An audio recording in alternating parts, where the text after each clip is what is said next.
Oke, nyambung lagi dengan pembicaraan yang sebelumnya. Ini masih dengan Mbak Alvin dan Mbak Sahra ya. Masih di M Podcast. Ya, kali ini teman-teman nanti bisa ngikuti informasi tentang kapal. Ya, Saya mau tanya nih Pak, perasaan pertama kali tidur di kamar kapal itu kayak gimana ya Pak? Kan di kapal itu kan liut-liut, terkadang kan ada yang takut sama laut tuh Pak. ya. Ya, itu pengalaman unik juga ya. Jadi ketika kita di kapal, eh, ya jelas beda. Kalau kapal pesiar itu kan alunan ombak memang masih ada, tetapi kan tidak seperti kalau kapal penyeberangan itu ya, yang sebentar-sebentar terlalu wavy atau berombak seperti itu. Nah, kalau saya pernah punya teman itu, dia itu saking nggak tahu kayak fobia dengan banjir, dengan air seperti itu. Suatu ketika di kamar itu kan ada wastafel itu. Jadi tempat tidur ada desk meja, kemudian ada wastafel plus dengan cermin komplit. Jadi cermin itu kalau kita buka kan ada amenities, ada peralatan mandi di situ. Teman namanya Adistan itu kan shift malam, pulangnya kan nah si teman satu ini tidur, tapi dia terapinya ketika fobia ya sebelumnya itu nanti kalau kapal pecah bagaimana, banjir gimana kan gitu. Nah si asisten itu pulang, dia nyalain air keran. Nah, posisi dia itu lagi tidur dan posisinya di atas. Itu bisa terjun di atas itu salto itu langsung banjir. Jadi saking dengar suara air terus banjir gitu. Nah, terus kalau saya sendiri sih di mana tempat itu sesuai dengan rokok satu asal bener terkadang saya ada ritual unik. Kalau setiap kali berangkat kapal itu mesti bawa sarung bantal dan sarung guling itu dari rumah. Terus kemudian bawa itu tahu jarik, tahu enggak? Nah, itu tak pakai sebagai spray. Jadi saya berasa ya aroma rumah saja gitu. Terus kalau alunan ombak itu kadang kan bikin kita pusing, mual, mabuk lah. Nanti sisik namanya. Itu biasanya solusinya ya kalau nggak apel hijau, teh yang kental itu, atau mabuk sekalian gitu kalau teman-teman belanja gitu. Jadinya udah mabuk laut, dia cari Jack Daniel itu untuk mabuk dilawan mabuk gitu. Banyak juga Pak yang mabuk. Ya itu kan nggak banyak banget sih. Ada. Tapi yang konyol kan itu mabuk dilawan mabuk. Apakah ada area buat yang rokok Pak? Kalau sekarang ada. Kalau dulu pas era saya itu di kamar boleh. Nah sekarang itu sudah ada kayak smoking area di suatu designated area, sudah didesainkan tersendiri di akuarium seperti itu ya, karena safety. Semakin era sekarang kan semakin standar safety itu kan tinggi. Di kapal istilahnya gini, small fire big fire is the same. Jadi api kecil api besar itu sama resikonya di kapal, karena lingkupnya kan cuma kecil ya. Bicara rokok tadi itu, kalau rokok Indonesia itu sangat spesial. Jadi kalau kita berangkat ke kapal, rokok yang tembakau Indonesia itu kan ada cengkehnya. Kalau di luar kan nggak ada. Nah itu satu mahal, keduanya memang kita bawa ke sana kan hanya terbatas, nggak boleh banyak kan. Jadi sesuatu yang langka itu kalau di sana. Kadang dibela-belain bayar berapa puluh dolar gitu untuk rokok dari Indonesia. Terutama kru Indonesia. Kan kru Indonesia itu di kapal bisa ada, kalau dikumpulkan semua 300-an lebih kayak. Jadi udah kayak kadang kita sering ketemu teman-teman Indonesia pada Jawa nih, jadi di sana itu ya nggak pakai Inggris total, Jawa juga gitu loh. Banyak kehidupan kru seperti itu. Terus sistem check in check outnya sama kayak perhotelan darat atau gimana Pak? Untuk passenger ya, untuk tamu ya. Untuk tamu atau yang disebut dengan itu passenger, itu dia trayek wisatanya itu rata-rata 3 hari atau 7 hari. Ada yang 11. Jadi nanti ada pilihan.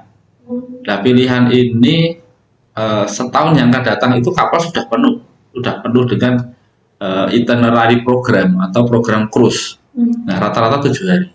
7 hari itu satu dermaga yang disebut dengan home port atau satu pelabuhan inti itu home port, itu dipakai untuk embark atau check out, kemudian untuk embarkasi atau check in. Jadi kalau bahasa embarkasi sama disembarkasi itu di kapal pakainya itu, bukan check in sama check out.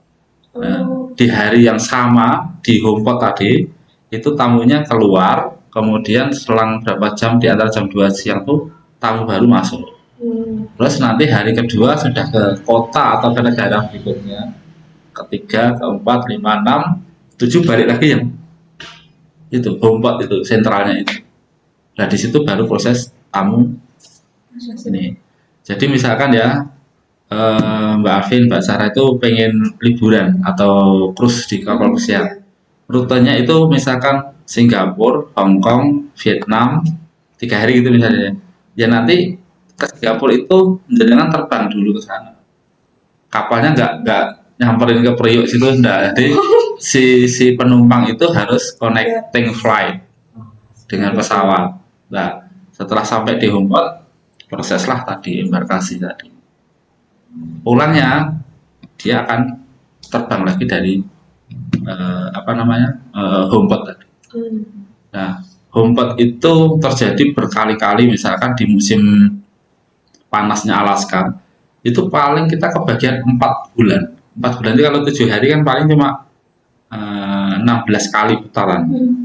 16 kali putaran, sudah mulai musim dingin, kapal akan hijrah pindah ke Karibia atau ke daerah panas. Dan selama pindah ini, waktunya nggak 7 hari.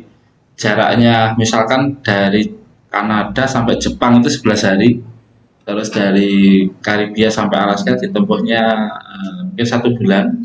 Nah, yang sifatnya hijrah itu namanya crossing. Nah, crossing ini menjadi wisata tersendiri bagi si penumpang. Jadi dia tidak patokan 7 hari, 3 hari. Patokannya adalah trip crossing tadi, entah 11 hari, entah 12 hari. Karena kapal sekali lewat nggak balik lagi, karena dia cuma mau transit tok. Nah, kalau wisata di kapal disebut cruise. Kalau kita di darat kan travel ya. Nah, tadi Pak Adi bilang kalau kita terbang dulu ke negara ini, baru nanti ke dermaganya. Nah, itu buat di kamarnya sendiri apakah juga ada paspor, Pak? Semua dokumen termasuk paspor itu kan harus dipunyai bagi si orang yang mau berangkat ke luar negeri, tetap harus punya paspor dulu. Kemudian yang kedua adalah visa. Visa itu kan izin tinggal atau izin kunjungan atau apalah. Nah, dia akan bawa untuk penerbangan, kemudian begitu sampai kapal, itu paspor tidak dibawa pribadi, itu tidak.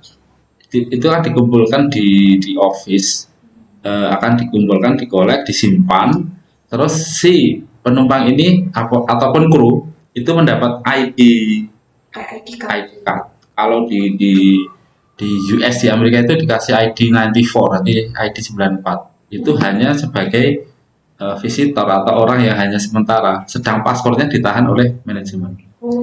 Alasannya kenapa? Kalau bawa paspor semua bisa jadi imigran gelap ke negara. Mereka akan kabur dengan sendirinya atau itu safety-nya seperti itu.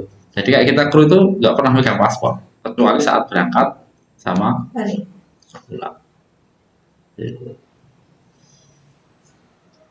Apakah ada negara yang nggak boleh dilewati sama kapal, Pak? Negara, wilayah ya. Kalau wilayah, yang jelas semua wilayah negara yang punya laut sih bisa dilewati. Tapi kalau di tengah, ya nggak punya laut ya nggak mungkin dilewati ke kapal. Terus ini ada beberapa negara yang kita sandar, tetapi kita kru Indonesia itu tidak bisa keluar.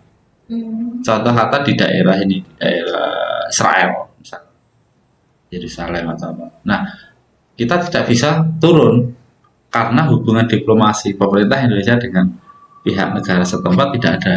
Jadi orang walaupun punya paspor, tapi dia tidak ada hak akses untuk ke sana. Itu ada beberapa negara.